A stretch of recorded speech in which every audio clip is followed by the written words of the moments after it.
É um prazer estarmos aqui novamente para que possamos trazer o capítulo 1 do nosso trabalho, o fluido vital ectoplasma. Você conhece? Que Jesus e os bons espíritos sempre possam nos inspirar e nos acompanhar neste trabalho. Eu trago uma proposta, acima de tudo. Esse estudo é um estudo que nós iremos trazer para tentarmos aprofundar um pouco mais os conhecimentos sobre o ectoplasma. Mas, acima de tudo, nós nos propomos a trazer muitas dicas de leitura, sem ter nenhuma pretensão de esgotar o assunto. Vamos falar primeiro sobre espiritismo-ciência. O método científico de pesquisa é um método usado para a pesquisa e a comprovação de um determinado conteúdo. Por que chove? Nós precisamos entender a água evaporando, a precipitação, como acontece esse processo todo. Por exemplo, cruzamento entre novas plantas. Olha quanto benefício traz para a agricultura, para que possamos alimentar o mundo todo. A construção de uma nova liga metálica, nós temos que experimentar, utilizar determinados tipos de metais para ver se eles se fundem, se eles se unem e pode dar uma boa liga para ser explorada, comercialmente falando. Bom, o que eu quero dizer com tudo isso? É isso que é o método experimental. Vamos imaginar uma receita de bolo, por exemplo? Vamos fazer um bolo. Você quer criar um bolo novo. Então você começa com a experiência que você tem, misturando os ingredientes. Aí você põe um pouco mais de açúcar, um pouco menos de açúcar, mais farinha, põe 2 ou 3 ovos, põe manteiga ou põe margarina. E se você vai variando essa receita, você vai percebendo se ela ficou melhor, se ficou um bolo baixinho, se ficou um bolo bem fofo, bem gostoso. Enfim, você vai experimentando. Esse seria um método que nós poderíamos chamar de experimental. E a ciência usa muito disso, inclusive Kardec. Kardec se utilizou muito do método experimental para trazer toda a nossa codificação. Esses métodos são muito utilizados nas ciências naturais. Quais seriam as ciências naturais? A biologia, a química, a física. O conhecimento, ele é baseado na experiência. Você faz a experiência e tira o resultado. Você vai formular hipóteses de trabalho e essas percepções todas ela usa a percepção sensorial. Isso é um detalhe muito importante, percepção sensorial. A ciência usa os sensórios. Quando você fazer o bolo, você não vai experimentar o bolo, você vai usar a degustação, você vai ouvir, você vai ver, você vai sentir a textura. Tudo isso são os seus sentidos produzindo conhecimento. A ciência se baseia muito nisso. Você formula a hipótese e você usa isso como referência para aquele conteúdo que você conseguiu produzir. O espiritismo é a mesma coisa. Só que em vez de você usar sensórios, você vai usar a mediunidade. Isso é importante. Você vai formular hipóteses também baseado na mediunidade e a partir daí vai produzir conhecimento. Se você imaginar que aquilo que é captado pelos sentidos e aquilo que é captado pelos sensórios, e aquilo que é captado pela mediunidade tem um conteúdo equivalente ou um conteúdo que pode ser utilizado cada uma no seu tipo de pesquisa, você pode aceitá-la como uma base muito positiva, uma base muito boa para você ter os seus conteúdos produzidos. Vamos lá. Eu já trago esse trabalho começando com a Gênese. A Gênese é um dos livros um pouco mais complicados de Kardec, né? Mas ele tem uma mensagem muito interessante para esse começo. Ela diz assim como a ciência, propriamente dita, tem por objeto o estudo das leis do princípio material, o objeto especial do espiritismo é o conhecimento das leis do princípio espiritual. Ciência, princípio material, espiritismo, princípio espiritual. Diversos livros da doutrina de Kardec, inclusive o Evangelho, o Livro dos Espíritos, eles trazem conteúdo dizendo da importância da ciência para aquilo que ele se propõe a estudar, que é a doutrina espírita. E ele continua dizendo assim: ora, como esse último princípio é uma das forças da natureza a reagir incessantemente sobre o princípio material e reciprocamente, segue-se que o conhecimento de um não pode estar completo sem o conhecimento de outro. Então, a ciência e a religião, o espiritismo, eles se completam. A ciência veio primeiro, precisou preparar o terreno, preparar o caminho, criar o método, inclusive. Depois veio o espiritismo, para utilizar essas ferramentas que a ciência forneceu e trazer todo esse conhecimento. Vamos lá. Então vamos lá, o que é ectoplasma? É a primeira pergunta que a gente deve fazer, né? O que é o ectoplasma? Ele tem dois vocábulos gregos, ectos, fora, e plasma, dar forma, apenas para se saber sobre isso. Mas em primeiro plano diríamos assim, o ectoplasma é o termo sugerido em 1894 pelo médico francês Charles Robert Richer, 1850 a 1935, criador da metapsíquica. O que seria uma metapsíquica? É a ciência que foi criada para estudar todos esses fenômenos de origem paranormal. E ele utilizou esse nome para dar nome a uma substância liberada, o ectoplasma, que pareciam sair do corpo da médium, Eusápia Palladino, em sessões de efeito físico. Charles Richer, prêmio Nobel de Medicina, ele era um médico, né? Prêmio Nobel de Medicina, e um dos muitos pesquisadores que fizeram trabalhos importantíssimos no espiritismo ciência. Eusápia Palladino, ela era uma médium assim muito interessante. Ela tinha fenômenos assim bem diferentes. Ela continha-se a mão dela ficava presa assim, né? Ela ficava imobilizada praticamente, e de repente aparecia mais uma mão, mais um braço, esbofeteava às vezes o pesquisador. Tem uma série de coisas interessantes que nós iremos trazer para vocês no decorrer deste trabalho. Mas eu já chamo a atenção de vocês para o lado da ciência agora. Vamos lá. Em biologia, o ectoplasma, ele é a parte periférica do citoplasma. Vocês estão vendo essa setinha aí em cor dourada? Ela está apontando exatamente para essa periferia. Essa camada azul mais escura seria a membrana da célula. É uma representação, um desenho, né? Essa parte em branco seria a parte mais periférica, o ectoplasma. O mesoplasma, essa parte azul um pouquinho mais escura, e essa mais escura, mais ao centro, o endoplasma. Então o ectoplasma seria essa camada mais superficial. Mas eu já chamo a atenção de vocês para uma outra coisa que essa setinha, você prolongando ela um pouquinho, você vai perceber que ela iria apontar. É uma organela, parece um cachorro quente, né? Cheio de ketchup ali, de mostarda, desculpe, né? Aquilo seria uma mitocôndria. Mitocôndria? Sim. O que é uma mitocôndria? Mitocôndria é uma célula procarionte. Como? É uma célula procarionte. O que é isso? É uma célula que já tem mais de 3 bilhões e 700 milhões de anos. Ela é uma célula bem rudimentar.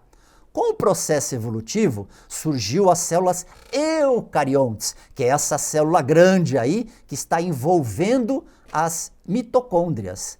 Então você tem uma célula mais rudimentar, a célula que seria a mitocôndria, e depois você tem uma célula eucarionte, e uma está dentro da outra. Durante o processo evolutivo, isso chama-se endossimbiose, endodentro. Simbiose, elas estão juntas. Essa célula eucarionte, essa grande, englobou essa célula pequena, e elas têm um trabalho de simbiose. Enquanto essa pequena, que seria a mitocôndria, produz toda a energia que essa célula grande vai precisar, a célula grande protege ela.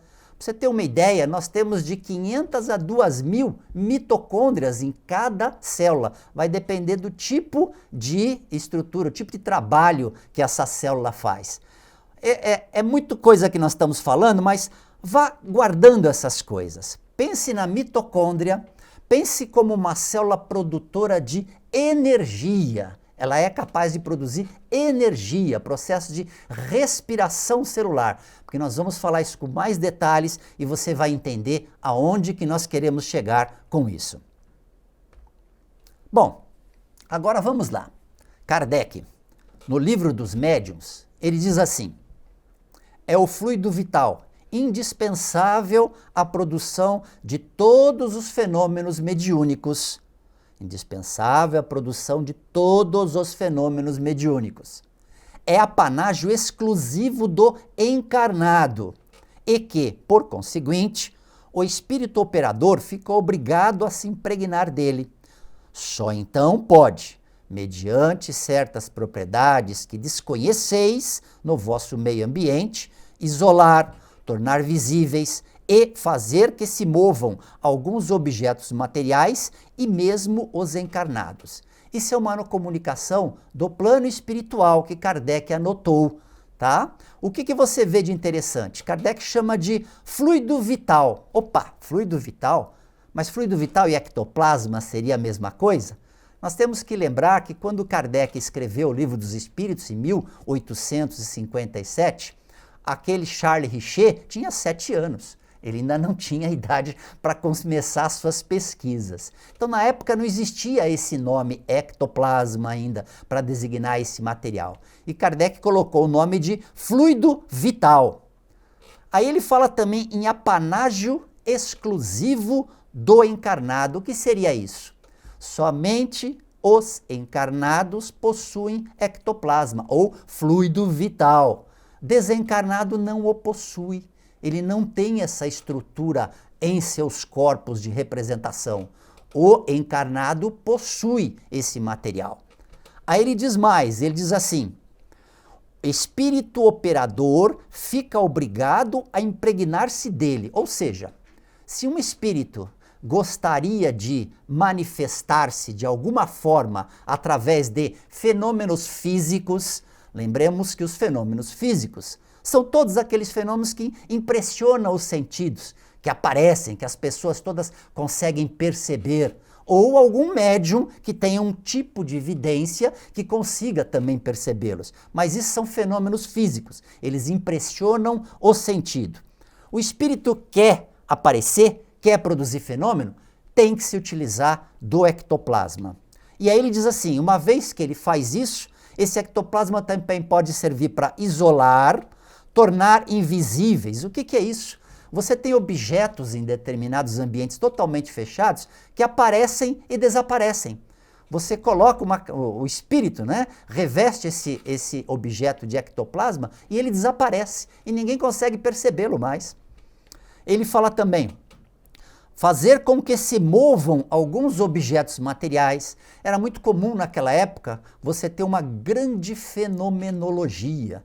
Você tinha instrumentos musicais que tocavam sozinho, eles ficavam flutuando no ar e tocando, trompetes, tambores, pistões, uma série de gaitas, né? Era muito interessante. Assim como objetos também flutuavam, voavam. E ele diz mais, ele fala aqui, ó, que se movam alguns objetos materiais e mesmo encarnados. Ele fala mesmo encarnados, você tinha uma série de fenômenos de levitação. O médium estava sentado numa cadeira, daqui a pouco ele começava a levitar e até o teto ali, ficava flutuando, depois descia. E todo mundo passava a mão em cima, passava a mão embaixo, não tinham cordas puxando, não tinham nada. O médium, inclusive, um deles chamava-se Daniel Douglas Home, é um médium que foi bastante pesquisado, ele anotava uns xizinhos ali no teto, para depois que acabasse a sessão, as pessoas irem até o teto e verificar que estavam presentes aqueles xizinhos, como se fosse uma comprovação de que ele esteve por ali. Outras denominações do mesmo material, do ectoplasma, fluido vital, que nós vimos agora, Kardec usa também fluido vital, fluido elétrico animalizado, fluido magnético animal, fluido perispirítico, fluido nervoso, princípio vital, agente vital. Kardec usa muitos desses termos. É muito importante que nós possamos perceber que eles estão presentes na obra de Kardec de várias formas. Quando nós falamos em eletricidade, em magnetismo, nós estamos falando do fluido elétrico corpóreo do homem encarnado, fluido magnético do homem que ele possui, né? Nós temos eletricidade em nosso corpo. Se você não tivesse eletricidade, você não tinha condição de fazer os mecanismos de transmissão do impulso nervoso, por exemplo, dentro dos nossos nervos, dentro das células nervosas. Você não ia conseguir. E nós temos magnetismo também no nosso corpo, tem? Lembra que nosso corpo ele é formado por uma série de metais. Você tem oxigênio, você tem hidrogênio, você tem uma série de substâncias, não metais, substâncias que possuem íons. E essas células todas são carregadas. Internamente, a célula é negativa, externamente é positiva. Você tem carga elétrica nas células. É muito interessante que a gente comece a pensar sobre essas coisas para já ir formando algumas ideias, tá? Eu tenho mais algumas coisinhas aqui para vocês. Você tem, por exemplo, André Luiz. Ele fala ectoplasma ou força nervosa néurica, emanações neuropsíquicas. Olha que interessante. Neuropsíquicas. Neuro de neurônio, psíquica de psiquismo, pensamento. Pensamento é uma coisa não tangível, no plano físico aqui, e neurônio estão se unindo coisas intangíveis com coisas tangíveis. Já dá uma dica desse material, porque esse material ele tem a sua contraparte física e essa contraparte espiritual. Mas nós iremos explicar um pouquinho mais adiante sobre isso tudo. Sharon Notzing, ele fala em teleplasma. F. Melton fala em psicoplasma, éter vitalizado. Robert Krocal, substância da vitalidade. William Jackson Crawford, força psíquica. É interessante falar em vitalidade, já é uma outra dica. Vitalidade, o que é vitalidade? Uma pessoa que é muito vivaz, tem muita vitalidade, uma criança, corre para lá, corre para cá, brinca disso, brinca daquilo, não para um minuto. Uma planta que está muito viçosa, está muito bonita, cheia de flores, ela tem muita vitalidade. Ou então quando você pega na geladeira aquele chumaço de couve que você ficou com 1 semana e meia para fazer, ela já está toda murchinha, toda pronta para jogar fora às vezes, né? Ela perdeu vitalidade, ela não está mais bonita, ela não está mais em boas condições de consumo. É isso que quer dizer vitalidade. E eles entendem que o ectoplasma, ou todos esses nomes que nós pudemos trazer para vocês, diz respeito exatamente a isso, a vitalidade pessoal, vitalidade dos seres vivos. Isso traz aquela beleza de aspecto, aquela condição de vida que é bastante invejada, onde as pessoas estão transbordando em vida. Mas tudo isso tem a ver com as 3 revelações. Sim, tem a ver, sim. Lembra-se que nós tivemos a primeira revelação de Moisés, né? Onde ele estabeleceu o monoteísmo, o decálogo. Nós temos o Cristo já falava sobre a vida futura, falava sobre a fraternidade, falava sobre amar a Deus e amar ao próximo. E nós tivemos a terceira revelação, que seria exatamente Kardec. Kardec, ele teve a revelação espírita, o caráter de dar continuidade ao plano espiritual, de interagir com a humanidade. O que é isso? Você não tem que ver religião como 2 coisas separadas.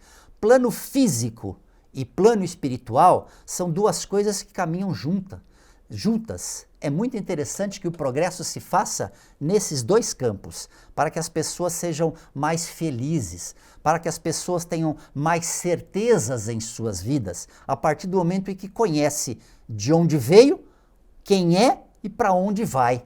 São certezas que criam uma força, uma energia muito grande para todas as pessoas. Mas o que eu tenho agora para vocês?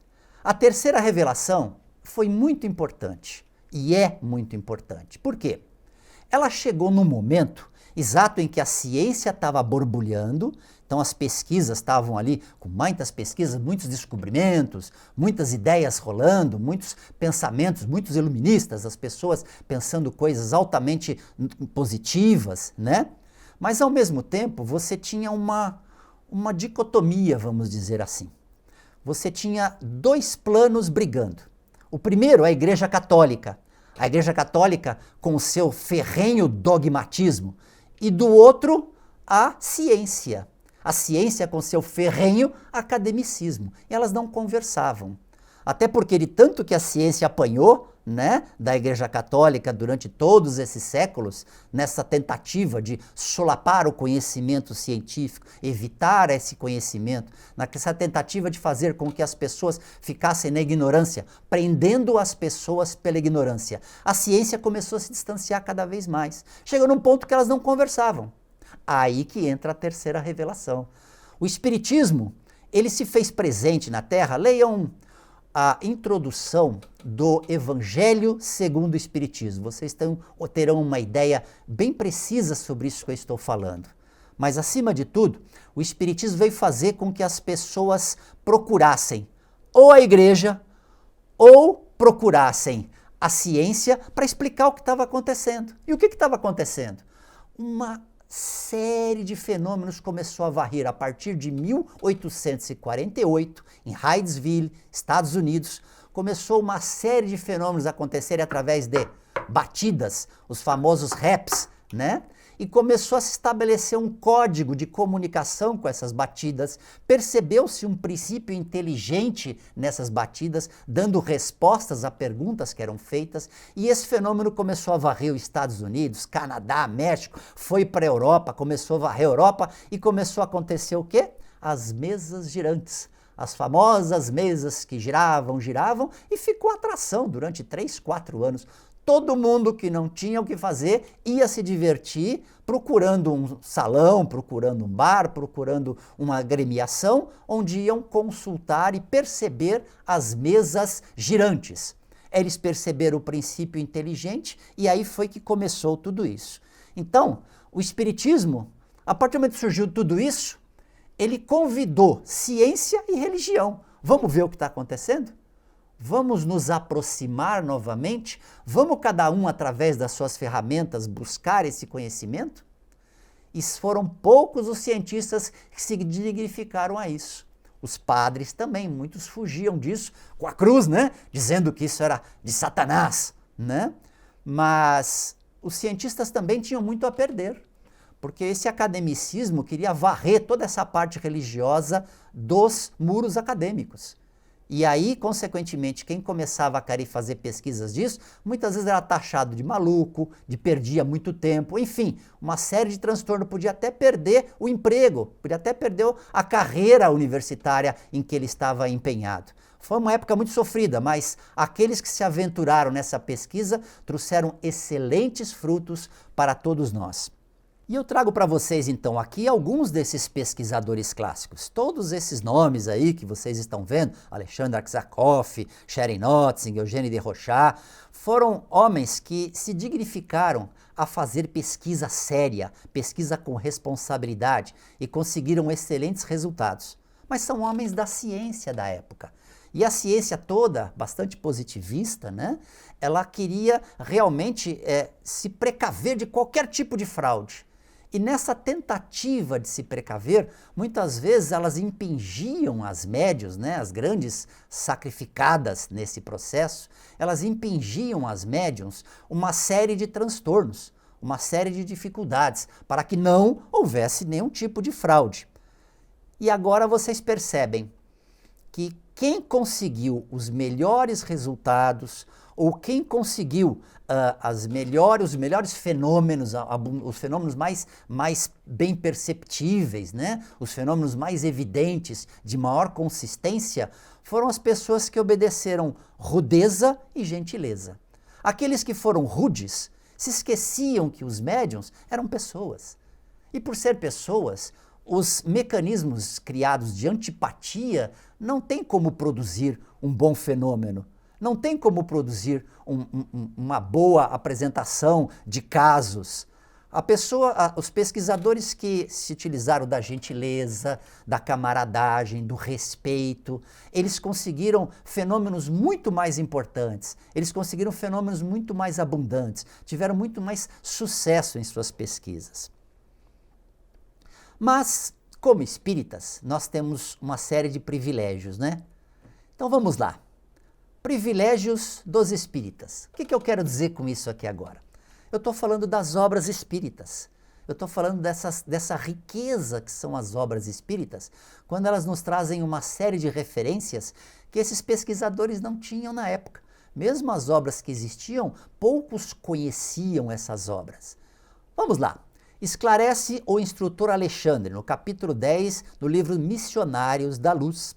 Ele diz assim: o ectoplasma, ou força nervosa, que será abundantemente extraída do médium. Então ele já está dizendo que a força nervosa vai ser extraída do médium. Isso os pesquisadores cientistas também já tinham percebido, né? Que era o médium que doava aquele material, aquele ectoplasma, que quando saía do médium ele se mexia, pulava, era um material vivo, pulsante, cheio de vitalidade, conforme nós pudemos conversar lá atrás, né? E ele diz um pouquinho mais, que isso os cientistas já não sabiam.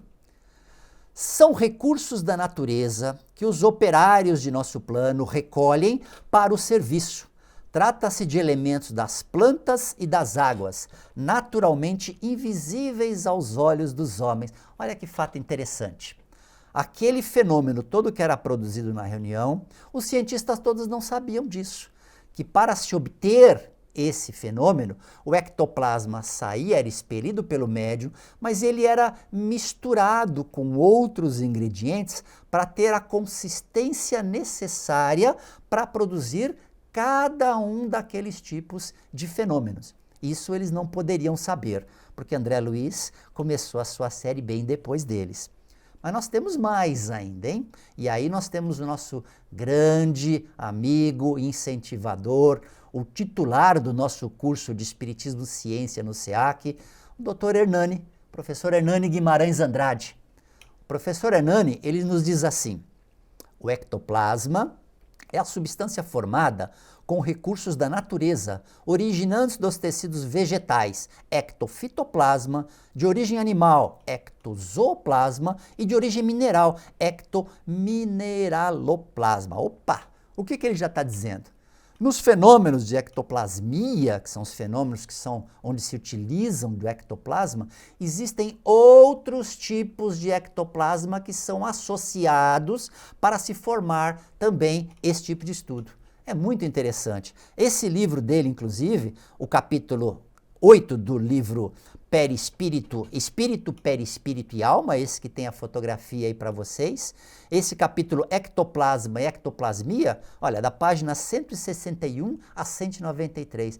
É um manancial muito interessante, com muito conhecimento, com muitas coisas que você tenho certeza que vai ficar bastante satisfeito se tiver a oportunidade de dar uma olhadinha ali. Mas mais privilégios ainda. André Luiz nos traz mais coisas ainda. Vamos aumentar essa informação. Ele diz assim, no livro Nos Domínios da Mediunidade: aí temos o material leve e plástico de que necessitamos para a materialização. Fenômeno de materialização, ele vai dizer o material. Podemos dividi-lo em 3 elementos essenciais a saber: o fluido A, o fluido B e o fluido C. Fluido A, representando as forças superiores e sutis da nossa esfera. O B, definindo os recursos do médium e dos companheiros que o assistem. O C, constituindo energia tomadas da natureza terrestre. Olha que informações interessantes. Junta esses 3 fluidos, aí sim você vai obter um ectoplasma pronto para a fenomenologia. Você vê como a coisa vai sendo gradativa, né? O fluido A seriam os fluidos mais puros. São os fluidos dos bons espíritos, os fluidos que são trabalhados pelos bons espíritos e que são fornecidos para essa reunião. Eles vêm diretamente do fluido cósmico universal, os espíritos se utilizam dele, passam por eles e a partir daí é fornecido. Então seriam os mais puros, né? O fluido B, olha o que ele fala aqui: recursos do médium e dos companheiros. Olha a dica que interessante. Você tem o médium como figura central desse processo, mas todos os participantes da mesma reunião, ou mesmo da plateia, fornecendo energias, ainda que a revelia, sem o saber, fornecendo energias que são levadas até esse médium, que quando ele exterioriza é o ectoplasma dele, mais o ectoplasma dessas pessoas que estão somados ao seu próprio material. E o terceiro é a C, são as mais simples, são as energias puras também, são tomadas da natureza. Mistura isso, cada um dos fenômenos com uma mistura adequada, que você terá todos esses fenômenos que depois nós iremos trazer para vocês. Mais esclarecimentos ainda, vamos lá. Agora, aquilo que nós estudamos, aquilo que nós vimos daqueles pesquisadores que fizeram aquelas pesquisas todas, eles só tinham o fluido B, então. Eles não sabiam dessas outras misturas todas que seriam importantes para esse processo. Mas o que seria? Da onde que vem esse fluido B? Atualmente, por exemplo, o que nós poderíamos dizer desse fluido B? Vamos lá. Origem do fluido B. Veja esse esquema, esse desenho que nós trouxemos para vocês. Então você sabe que uma das origens, que são bastante mencionadas hoje em dia, seria a entrada de energia vital, ou prana, como queiram chamar, que seria um fluido espiritual, não é isso? Um fluido cósmico universal que tem as características do nosso orbe, as características do nosso planeta. Lembramos que cada um dos planetas tem as suas características próprias. O fluido cósmico universal, ele é diferenciado para cada um desses planetas. O nosso é a energia vital ou prana, podemos dizer. Ela entra junto com o oxigênio através da respiração e a partir daí ela vai sofrer um processo. Essa é a origem dele, desse ectoplasma. Através da respiração, da inalação dessas substâncias, elas passam pelo sangue, elas vão até as células e aí vai começar um processo que nós vamos logo mais trazer para vocês. Mas os estudiosos, eles dizem assim hoje em dia: você tem como adquirir ectoplasma através da respiração, conforme eu já falei, dos alimentos. Os alimentos também são ricos. Eu não falei para vocês que o que dá aquela viçosidade, aquele alface bonito, aquela maçã bonita, colorida, consistente, é o ectoplasma?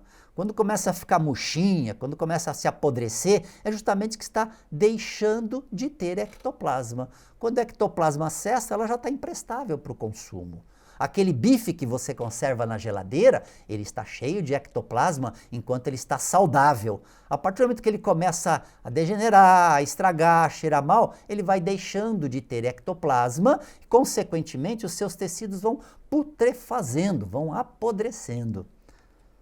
E a água? A água a gente sabe como sendo um veículo muito importante e que ela é capaz também de receber ectoplasma, conduzir ectoplasma e fornecer ectoplasma, além do ectoplasma dos próprios minerais, né?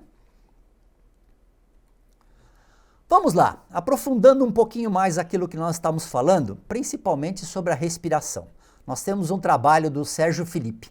Sérgio Felipe tem um trabalho muito interessante onde ele nos diz da origem. Ele fala assim, vamos rapidamente para não confundir muito. Sérgio Felipe trabalha na USP, ele é um médico, ele tem um instituto, o Instituto Sérgio Felipe, onde ele faz uma série de pesquisas. Essas pesquisas você vai encontrar mais em vídeo. Ele fala que é uma pesquisa numa forma assim meio heurística, ou seja, não comprovada ainda pela ciência, mas que possuem bons sinais de consistência nessas pesquisas. Ele diz assim: você tem entrada de oxigênio, mais prana, mais glicose dentro da olha ela aí de novo, dentro da mitocôndria e vai produzir o quê? ATP e ectoplasma. ATP, adenosina trifosfato. Opa, que nome complicado. Sim, o que é essa adenosina trifosfato? É a energia do seu organismo. Tudo que você usa de energia no seu organismo é originado da adenosina trifosfato e é produzido nas mitocôndrias. E ele faz por alusão, se a mitocôndria ela produz energia e o ectoplasma é uma energia, não é fácil a gente pensar que ela pode produzir ectoplasma dentro das mitocôndrias? O que você acha?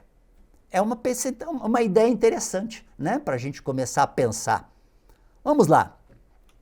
Agora temos um outro autor também. No livro Da Alma ao Corpo Físico, Dessi Andoli, ele nos traz dizendo assim: a energia vital retirada dos elementos terrenos pela respiração celular, realizada nas mitocôndrias, olha ela aí de novo, as mitocôndrias, é emitida na forma de biofótons, biovida, fótons, luz. O fóton é a menor unidade da luz, fóton, biofóton, luz de vida, provindo de vida, que serão trabalhados pelo perispírito. Este transfere, desde o espírito, as orientações que sintetizam a estrutura do ectoplasma, elemento bivalente, físico, etérico. Opa, etérico? É etérico, de éter, plano energético, plano vital. Seria o nosso veículo vital, o nosso corpo vital, aquilo que nos dá, que mantém a vitalidade, onde está armazenado boa parte do ectoplasma, que se presta como matéria de conexão entre o corpo físico e o espiritual. Então ele já está dizendo que há uma fusão entre elementos físicos, elementos energéticos e espirituais, dizendo com que o ectoplasma tenha a sua parte energética e a sua parte espiritual, ou seja, a sua parte física, ou seja, a sua parte espiritual e a sua parte corporal. Levanta da sua cadeira, senta na sua cadeira. Levanta da sua cadeira, senta na sua cadeira. Se o seu corpo acompanhou conforme você fez isso, você ainda está vivo e possui bastante ectoplasma. Ele é que faz com que você esteja unido ao seu perispírito. Se o seu corpo ficou, ou você estava dormindo e aí se desdobrou, ou então, meu amigo, sinto muito, você desencarnou e o seu corpo agora já não pode ser novamente habitado por você. Olha a célula aqui novamente. Algumas informações são importantes e é gradativo, nós iremos conversar sobre isso. A mitocôndria, ela tem uma importância muito grande. Ela faz aquela respiração que nós falamos, a produção de energia que nós falamos. Nós já falamos que ela tem de 500, 400 até 2.000, nenhuma única célula, isso nós já conversamos. Mas agora imagine uma coisa, você tem em média 50 trilhões de células suas, sem contar umas 6, 7 vezes mais que isso de bactérias e vírus no seu organismo. Você já imaginou essa célula produzindo eletricidade, cada uma delas com as suas mitocôndrias? A quantidade de eletricidade que você vai ter? Das 50 trilhões de células que você possui? Essa informação é do famoso biólogo Bruce Lipton. Se elas têm energia, você tem essa energia dentro de você. Como é que você pode mobilizar toda essa energia? Como é que você pode armazenar toda essa energia? É uma coisa interessante da gente pensar também. Mas vamos lá. Fluido B, que nós estamos estudando. Albert Schering-Notzing, ele diz assim, o ectoplasma está constituído por restos de tecido epitelial e gorduras. Nós estamos falando da composição agora. Eles começaram a analisar aquilo que eles tinham. O ectoplasma é uma energia, mas para fazer essas análises, precisavam pegar e analisar, pôr no microscópio e tal, e eles chegaram à conclusão do que tem, fixá-las, mas matava a célula, né? Você não tinha como fazer um estudo dinâmico. E ele dizia isso. Albert Schering-Notzing, ele foi um médico, psiquiatra e um parapsicólogo alemão. Vamos lá. Ele tem um livro, inclusive, com mais de 230 fotografias sobre exudação, sobre soltar ectoplasma, do médium soltando esse ectoplasma. Procurem no autoresespiritasclassicos.com.br que você vai se cansar de ver fotografia. Outra, Dr. Dubrovsky, na Varsóvia, ele dizia assim, o ectoplasma está constituído de matéria albuminoide, acompanhado de gordura e de células tipicamente orgânicas. Não foram encontradas aminoácidos e açúcar. Estamos fazendo análise, né? James Black, ele chegou a uma fórmula C120, carbono 120, hidrogênio 1184, e aí ele fala de nitrogênio, ele fala de enxofre, ele fala de oxigênio. Se você pensar bem, eu até pus uma tabelinha aí, o ectoplasma é parecido com aquilo que você tem dentro do seu corpo, né? Tem até as proporções aí, dá uma olhadinha nessa tabelinha para você ver interessante. Mas tudo isso, eles estão se prendendo a quê? A parte física. Eles só podiam se prender a isso, esses cientistas. Mas está deixando de lado. Está deixando de lado a contraparte perispiritual. Eles só conseguem ver aquilo que eles captam pelos seus sensórios.